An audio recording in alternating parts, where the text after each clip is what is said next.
Satu persatu kesaksian yang berseberangan dengan terdakwa Ferdy Sambo terbuka di ruang sidang. Apakah ini artinya membuka peluang hakim bisa segera memutuskan hukum terberat untuk Sambo?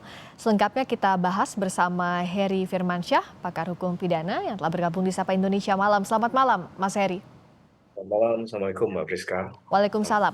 Kalau dari saksi terakhir yang tadi kita tampilkan di persidangan bahwa eh, mantan Kasat Reskrim, Polres Jaksel, AKBP Ridwan Soplanit, ada juga Bribka Danu, mereka membantah skenario yang awal disampaikan oleh Sambo.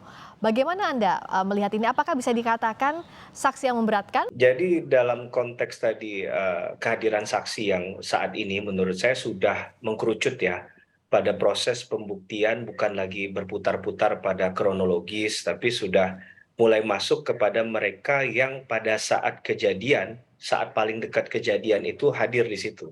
Oke. Terutama mereka yang katakanlah berada di TKP, tim-tim yang kemarin dihadirkan adalah tim-tim penyidik yang langsung berhubungan di tempat kejadian perkara dan mengetahui persis apa yang terjadi. Contohnya kemarin itu kan ada saksi yang ditugaskan dan kemudian sebenarnya dari awal sudah merasakan adanya satu keganjilan ya atau Ya. kejanggalan ya, bahwa tidak menemukan adanya barang-barang pribadi dari almarhum Brigadir Joshua.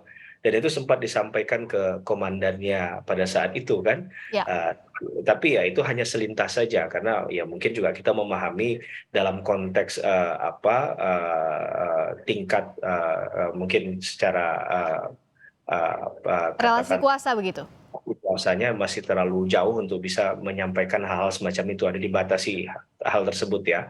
Kemudian juga ada penyampaian bahwa ini tidak terjadi dugaan tembak menembak itu tidak ada. Ya. Itu kan penegasan juga ya bahwa di awal simpang siur dan ini dipastikan di sidang yang sudah lewat kemarin itu dinyatakan bahwa jelas ada tembakan yang mengarah kepada korban bukan dua arah bentuknya tapi satu arah. Hmm. Dan ini juga dikatakan tidak hanya satu orang pelakunya kan, Ya. dugaannya disampaikan oleh saksi yang datang pada tempat kejadian perkara. Menurut saya hal-hal itu sudah mendukung terjadinya satu tindak pidana, tinggal bagaimana hakim Hmm. mengkonstruir Oke. peristiwa. Nah, kalau sudah mengarah ke tindak pidana, nah bicara soal tindak pidananya, apakah sudah mengarah ke 340 soal pembunuhan berencana, tidak lagi bicara soal kronologi dari Magelang, Saguling, dan juga menuju ke Duren 3, tapi sudah masuk ke pokok perkaranya, Mas Heri? Andaikan kemarin hakim lebih mengerucut kepada katakanlah perbuatan persiapan, kalau memang diduga itu ada persiapan ya. Ya. Ya, itu pada misalnya pergerakan dari satu TKP ke TKP yang lain, yang tempat di mana mohon maaf almarhum Brigadir Joshua sebagai korban dieksekusi. Menurut saya itu akan bisa lebih membuat terang benderang apakah 340 KUHP-nya ini sudah mulai terlihat atau tidak ya. Kemudian ada juga peristiwa di mana ada dugaan Pak FS pada saat itu mengenakan sarung tangan Mhm. yang kemudian disangkal oleh Pak FS sendiri kan. Ya. Uh, Keterangan saksi yang lain kan mengatakan demikian. Ya. Kemudian ada pistol yang jatuh begitu ya.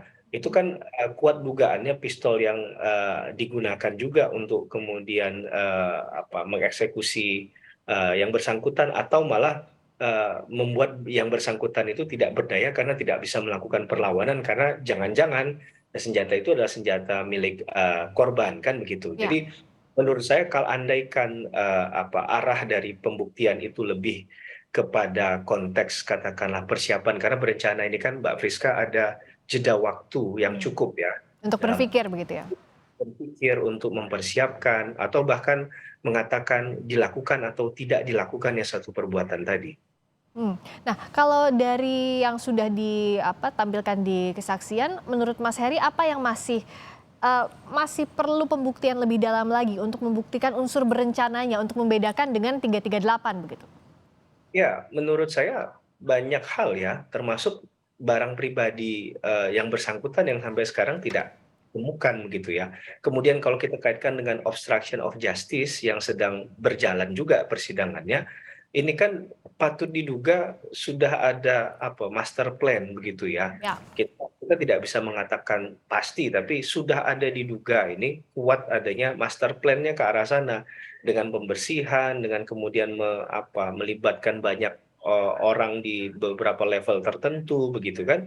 Bahkan yang seharusnya tim yang tidak bergerak untuk memproses satu alat bukti itu pun bahkan diupayakan, diberdayakan untuk melakukan hal tersebut. ya, Bahkan terakhir Mbak Friska, ada sejumlah uang transfer yang dilakukan pasca dari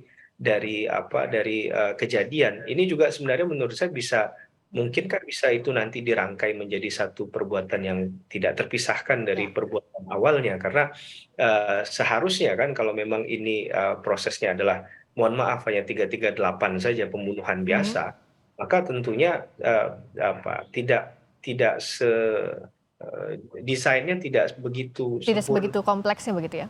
Dan kompleks ya, tadi. baik. Pasti akan berdiri sendiri, pasti Ya, juga akan mudah untuk kemudian dilihat secara terang benderang ya ini memang persoalan individu biasa dan memang ya. terjadinya seketika kan Baik. gitu ya. Jadi ini harus dirangkai oleh hakim kesesuaian antara kesaksian satu saksi dengan saksi lainnya termasuk juga alat bukti lain untuk melengkapi konstruksi perkara pembunuhan berencana terhadap Yosua. Terima kasih Hari Firmansyah, pakar hukum pidana telah bergabung di Sapa Indonesia Malam.